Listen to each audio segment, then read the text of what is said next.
કેન્દ્રીય ગૃહમંત્રી હરિભાઈ ચૌધરી આજે શક્તિપીઠ અંબાજી ખાતે દર્શનાર્થે પહોંચ્યા હતા, જ્યાં મંદિર ટ્રસ્ટ દ્વારા તેમનું સ્વાગત કરાયા બાદ તેમણે અંબાજી મંદિરમાં દર્શન કર્યા હતા।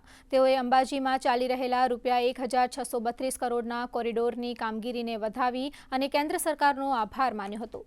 હરિભાઈએ તેમના કાર્યકાળમાં રેલવેની માંગણી કરી હતી, તે માંગણી પૂર્ણ થતાં તેઓએ ખુશી વ્યક્ત કરી હતી।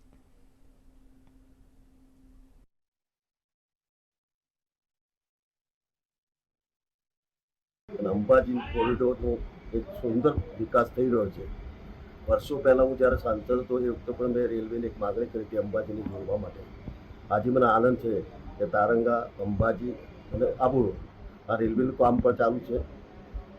આ કોરિડોર બનવા પછી અંબાજીનો વિકાસ થશે, યાત્રાળુઓની સંખ્યા ડબલ થશે અને આખા વિશ્વમાં અંબાજીનું નામ અમર થશે અને આખી દુનિયાના લોકો એમ કહેશે કે માતાજીના દર્શન કરવા જવાનું। આજે મા અંબાને હું પ્રાર્થના કરું કે સમગ્ર વિશ્વ સબ શાંતિ રહે।